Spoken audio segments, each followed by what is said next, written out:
Hello, my name is Madeline Jacobs, and I am the President and Chief Executive Officer of the Council of Scientific Society Presidents. Before becoming President and CEO of CSSP, I had a 45-year career in the federal government across a broad span of agencies, including 21 years at the National Institutes of Health, the National Institute of Standards and Technology, and the Smithsonian Institution, and then 24 years at the American Chemical Society, where I was the Editor-in-Chief of Chemical and Engineering News, a weekly news magazine, and the Executive Director and CEO of the ACS.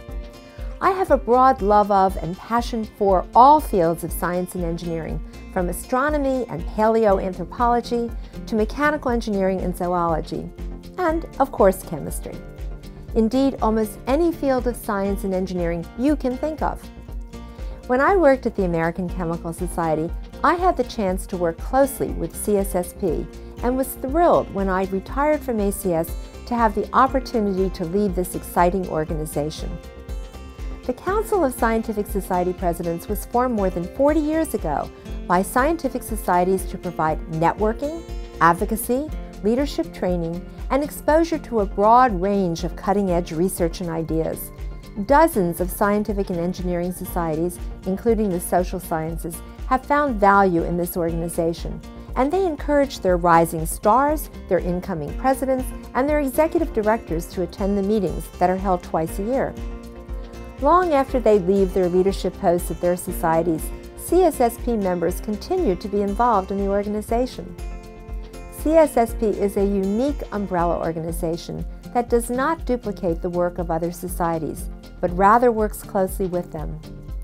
Recently, I asked some colleagues whose scientific and professional societies are members of CSSP to tell me what they value about CSSP and why they would encourage their colleagues to join. I hope you enjoy hearing from them.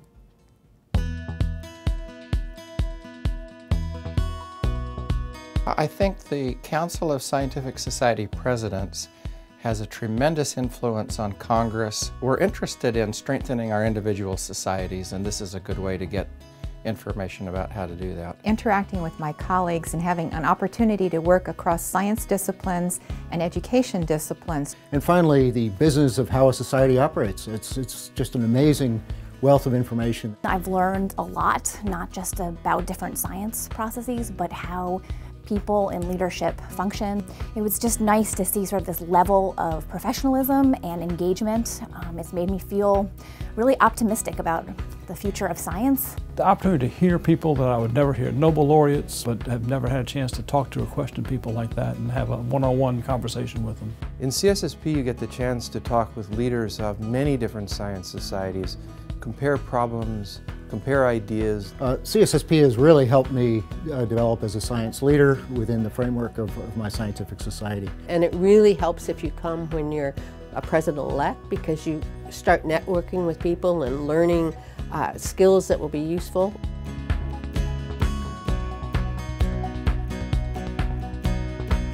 I would absolutely want us to be engaged in CSSP because it allows you to interact with other leaders in a variety of fields, learn from them.